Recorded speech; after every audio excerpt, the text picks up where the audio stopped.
ನಮಸ್ತೆ ಎಲ್ಲರಿಗೂ welcome to our YouTube channel Shivaya loves Puttur. ಇವತ್ತಿನ ಸ್ಪೆಷಲ್ ರೆಸ್ಟೋರೆಂಟ್ ಸ್ಟೈಲಲ್ಲಿ ಎಗ್ ಮಸಾಲ ಮಾಡೋದು ಹೇಗೆ ಅಂತೇಳಿ ನಾವು ನಮ್ಮ ವಿಡಿಯೋದಲ್ಲಿ ತೋರಿಸ್ತೇವೆ. ಬನ್ನಿ ಹಾಗಾದರೆ ಈ ರೆಸಿಪಿಯನ್ನು ಹೇಗೆ ಮಾಡೋದು ಅಂತೇಳಿ ನೋಡುವ. ಮತ್ತು ಇದಕ್ಕೆ ಜಾಸ್ತಿ ಇಂಗ್ರೀಡಿಯೆಂಟ್ಸ್ ಕೂಡ ಬೇಕಾಗಿಲ್ಲ. ನಾವಿಲ್ಲಿ 4 ಟೊಮೆಟೊ, 2 ಇಡೀ ಬೆಳ್ಳುಳ್ಳಿ, 3 ಈರುಳ್ಳಿಯನ್ನು ತಗೊಂಡಿದ್ದೇವೆ. ನಾನಿಲ್ಲಿ ಈರುಳ್ಳಿ ಮತ್ತು ಟೊಮೆಟೊವನ್ನು ಮೀಡಿಯಮ್ ಸೈಜಲ್ಲಿ ಕಟ್ ಮಾಡಿಕೊಂಡಿದ್ದೇನೆ.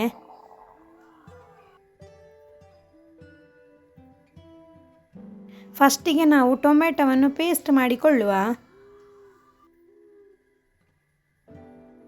ನೋಡಿ, ಹೀಗೆ ಪೇಸ್ಟ್ ಮಾಡಿಕೊಂಡಿದ್ದೇನೆ. ನಾನು ಮೊಟ್ಟೆಯನ್ನು ಬೇಯಿಸಿ ಇಟ್ಟುಕೊಂಡಿದ್ದೇನೆ ಆಲ್ರೆಡಿ. ನಾನು 15 ಮೊಟ್ಟೆ ತಗೊಂಡಿದ್ದೇನೆ. ಇದನ್ನು ಬೇಯಿಸಿ ಇದರ ಸಿಪ್ಪೆ ತೆಗೆದು ಇಟ್ಕೊಂಡಿದ್ದೇನೆ ಆಯಿತಾ. ಇದಕ್ಕೆ ಈಗ ಸ್ವಲ್ಪ ಕೆಂಪು ಮೆಣಸಿನ ಪುಡಿ,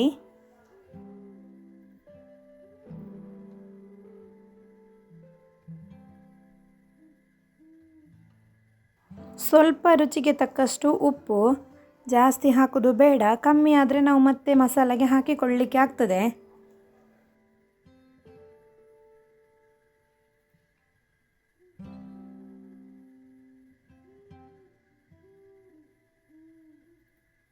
ಮತ್ತು ಸ್ವಲ್ಪ ಅರಶಿನದ ಪುಡಿ ಸಹ ಹಾಕಿಕೊಳ್ಳುವ. ಇದು ಸಹ ಜಾಸ್ತಿ ಹಾಕಬೇಕು ಅಂತಿಲ್ಲ, ಸ್ವಲ್ಪ ಹಾಕಿದರೆ ಸಾಕು. ನಾವು ಮತ್ತೆ ಮಸಾಲಕ್ಕೆ ಇದನ್ನು ಸಹ ಹಾಕಲಿಕ್ಕೆ ಇರ್ತದೆ. ಇದನ್ನು ಈಗ ಚೆನ್ನಾಗಿ ಮಿಕ್ಸ್ ಮಾಡಿಕೊಳ್ಳುವ. ನೋಡಿ, ನಾನೀಗ ಮಿಕ್ಸ್ ಮಾಡಿ ಇಟ್ಕೊಂಡಿದ್ದೇನೆ. ಇದು ಚೆಂದ ಉಪ್ಪು ಎಳ್ಕೊಳ್ತದೆ. ಈಗ ಫಸ್ಟಿಗೆ ನಾವು ಒಂದು ಬಾಣಲೆಯನ್ನು ತೆಗೆದುಕೊಳ್ಳುವ. ಅದಕ್ಕೆ ಒಂದು 4 ಟೀ ಸ್ಪೂನಷ್ಟು ತೆಂಗಿನ ಎಣ್ಣೆಯನ್ನು ಹಾಕುವ. ಇದು ಚೆಂದ ಬಿಸಿ ಆದಮೇಲೆ ಇದಕ್ಕೆ ಬೇಯಿಸಿಟ್ಟಂಥ ಮೊಟ್ಟೆಯನ್ನು ಹಾಕಬೇಕು. ಇದು ಹಾಕಿ ಆದಮೇಲೆ ಅದನ್ನು ಚೆಂದ ಒಂದು 2 ನಿಮಿಷಗಳಷ್ಟು ಟೈಮು ನಾವು ಫ್ರೈ ಮಾಡಿಕೊಳ್ಳೋದು.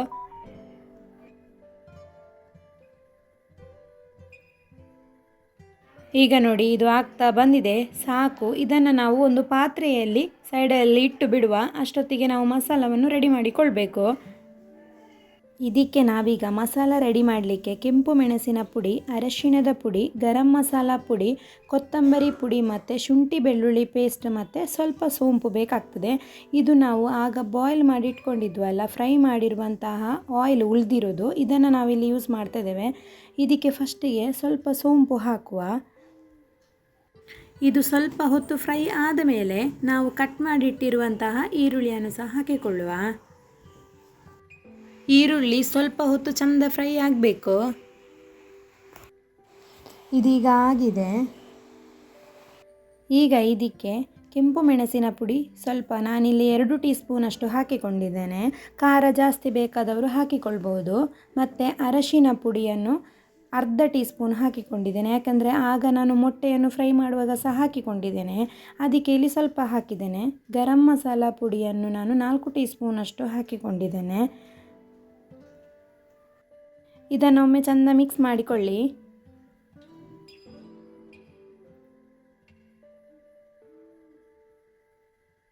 ಇದಾದಮೇಲೆ ಇದಕ್ಕೆ ಕೊತ್ತಂಬರಿ ಪುಡಿ ಒಂದು 3 ಟೀ ಸ್ಪೂನಷ್ಟು ಹಾಕಿಕೊಳ್ಳಿ.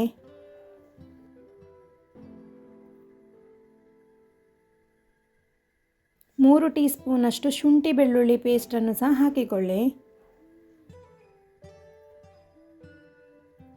ಮತ್ತು ಚೆನ್ನಾಗಿ ಒಮ್ಮೆ ಮಿಕ್ಸ್ ಮಾಡಿಕೊಳ್ಬೇಕು. ಈಗ ರುಚಿಗೆ ತಕ್ಕಷ್ಟು ಉಪ್ಪನ್ನು ಹಾಕಿಕೊಳ್ಳುವ. ಬೇಕಾದರೆ ನಾವು ಮತ್ತೆ ಸಹ ಹಾಕಿಕೊಳ್ಬೋದು.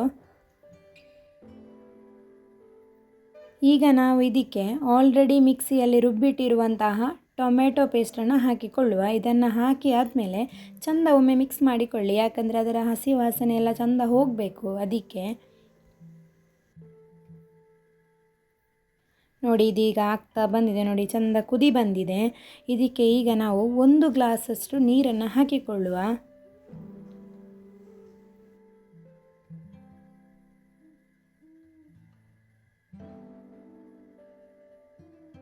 ಈಗ ಇದು ಕುದಿ ಬರಲಿ. ಇದು ಚೆಂದ ಕುದಿ ಬಂದ ಮೇಲೆ ಇದಕ್ಕೆ ನಾವು ಮೊಟ್ಟೆಯನ್ನು ಹಾಕಿ ಬಿಡೋದು. ಅಲ್ಲಿಗೆ ನಮ್ಮ ಎಗ್ ಮಸಾಲ ರೆಡಿ ಆಗ್ತದೆ. ನೋಡಿ, ಮೊಟ್ಟೆಯನ್ನು ನಾನು ಹಾಕ್ತಾ ಇದ್ದೇನೆ. ಎಲ್ಲ ಮೊಟ್ಟೆಯನ್ನು ಹಾಕೋದು.